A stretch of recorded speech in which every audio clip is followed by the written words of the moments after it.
Sabi ba naman ng babae niyo, no? Buti na alala ko, nakapagsalita ako ng buwang. Sabi, oh, may tama din daw ako. Huh, hoy, Diyos ko, Panginoon ko, patawarin siya, no? Ganun po yung pagkatao ng anak ko. Ganun siya. Kasi ang style ng Hapon, sasabihin ko sa inyo, no? Matapang tignan, paggalit. Paggalit, pero daw hanggang doon lang sila yung gaganon-ganon lang, ay maamang, akma-akmang ganon. Kaya lang si Yoshiki talaga, pag kinalabit mo, lalaban lang. Lalaban, yun lang. Pero pag di mo kakalipitin, o ano, yaro ka, ganon siya, di ba? Style niya. Hindi po, hindi po talagang ganon ang mga anak ko. Pag nakaharap niyo po, ako po paniwalaan niyo, ako yung nanay. Ang babait na mga anak ko, inuulit ko, kumbaga sa aso, ang buntot, nasa ilalim.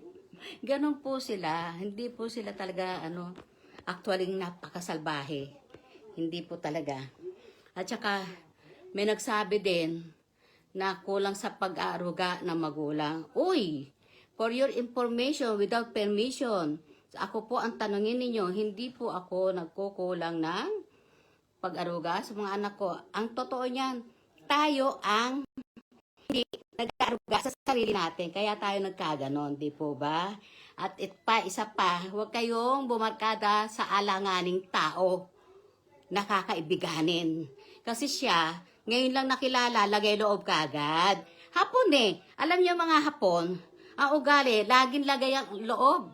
Kasi ganun dito, ansen. Very ansen dito. Ansen, ano ba sa Tagalog yun? Yung mga Hapon nakakaintindi dyan. Ansen po dito. Kahit gabihin ka ng lakad, very ansen. Totoo po yan. Madalang lang po ang kanya matatakot ka dito. Hindi ka matatakot sa Japan kahit maglakad ka ng ginagabi ka. Iba ang Pinas, Ba't kaya gano'n ang Pinas, Tsaka yung bang bansa yun, pareho. May bansa rin ganyang iba Nakalimutan ko anong bansa yun.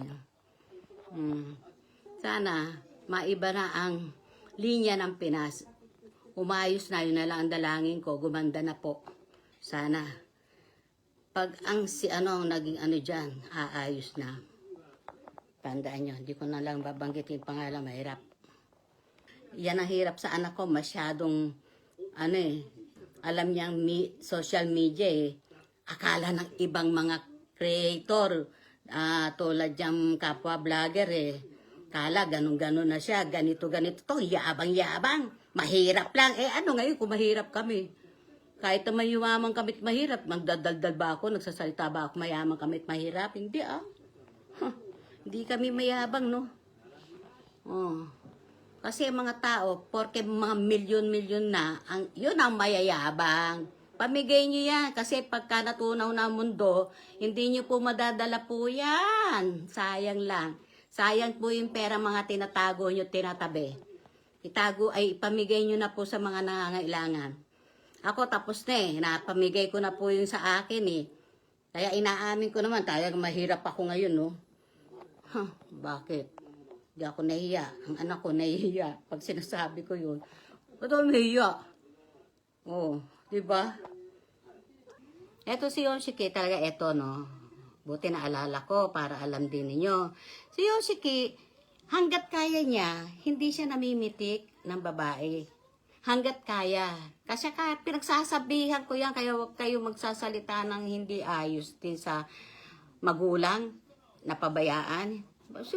Sino ba magulang papabaya sa mga anak? Tanungin ko kayo, di ba, Si Yoshiki, hanggat kayang magtimpe, kasi unang-una ko yan sa kanyang ayaw ko sa kanila yan. Yung nananakit ng babae, kasi babae ako, di ba? Babae din ako.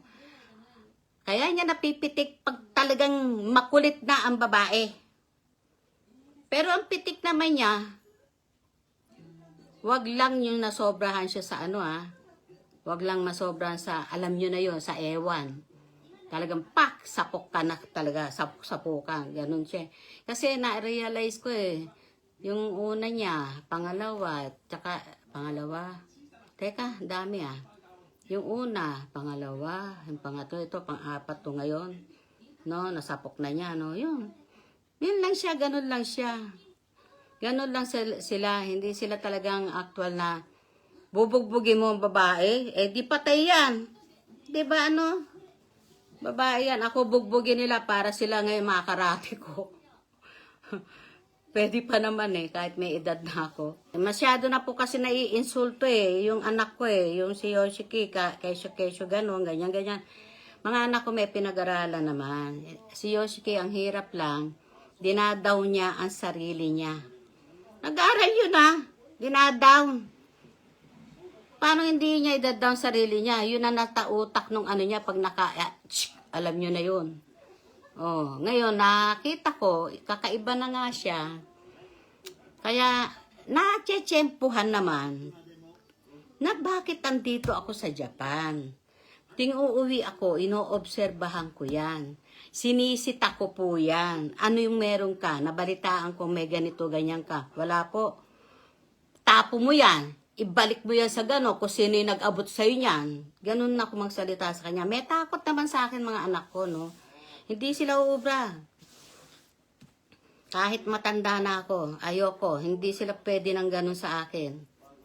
Masyado po akong kibishi. May pagkakibishi po ako, doon sila naiinis sa akin. Kibishi, ano po yung kibishi? Sobra po, grabe po ako sa kibishi. Pero nasa lugar na ba yung pagkakibishi ko, no? Kahapon kasi nagmamakaawa ako, gusto kong uwi. At in case na hindi naman talaga matutuloy itong mga pinag-usapan namin na kami uuwi, eh magugulat na lang anak ko. Ngayon pa, may gusto nang tumutulong sa akin na magugulat na lang sila, nandun ako sa Pinas. 'Di ba? Kasi nag-aalala sila talagang mag-isa ako. Kasi nga alam nila may sakit nga ako, mag-isa ako. Hindi sila pumapayag. Sabay-sabay tayo, mami. Kaya lang, meron kasing isa pang bagay na kailangan ng pirma para yung anak ko alam nyo na. Alam nyo na yun. Para ang gagawin ko ngayon, eto sakyan nyo yung sinasabi ko Ang gagawin ko ngayon, di ba bibili ticket kagad, eto na. Tatakbuhin na namin, may kausap na po akong tao para sila ang sasalo. Oo, ganun. Kasi ang anak ko rin, pag hindi ko yan pinaggamot at hindi ko padadala sa ganun, alam ko na inano ko kahit uuwi kami, naoobserbahan ko na siya. Pati pagla-live niya, naoobserbahan ko yung kilos. Iba na tong anak ko. Eto, uulitin ko na naman. Meron naman ako talagang, totoo naman po na meron akong isang sinabihan, eto ang pera. In case na merong kang kakaiba na nangyayari sa anak ko, tawagan mo to. Kilala kami niyan. Kukunin siya dyan. Dadamputin siya para kunin. Yan ang ipang down payment mo, kako. Saan napunta? Tanungin ko kayo. Saan napunta ang anak ko? Lalong lumaki ang gastos. Ano po? Yun lang. Ewan ko po talaga. Gastos na naman to. Ay, Diyos ko.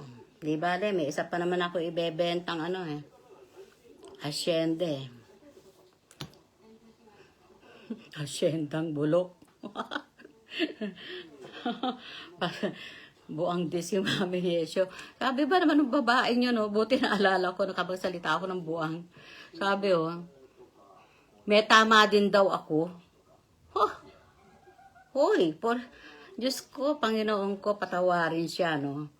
Nag-chat ako, binura ko ulit, nag-reply ako, malalamang ako to. Si Mami Yesyo to, nag-reply, kaagad binura ko. Siyempre, ayoko mabatid. Ang gusto kong gamitin yung isang account ko naman. Yun ang ipang i-reply ko. Mamaya i-reply ko yun. Bastos ka. Sabi kong ganun. Wala kang galing sa matanda. Paano patunayan mong Ay, nako. Meron din daw akong gumagamit din daw. Kaya nga di ko kasama mga anak ko kasi ayoko rin ng maingay na magulo. Siyempre, mga lalaki, natural, mga nagbablog, ang ingay, grabe, kahit madaling araw. Ako naman kasi, mulat sa pool, kahit na hindi ko alam nung dati hindi ko alam na meron akong ganitong sakit, hindi ko ugali yung magpuyat din para mag-vlog na ganyan, di ba? Hindi ko rin inuugali yun.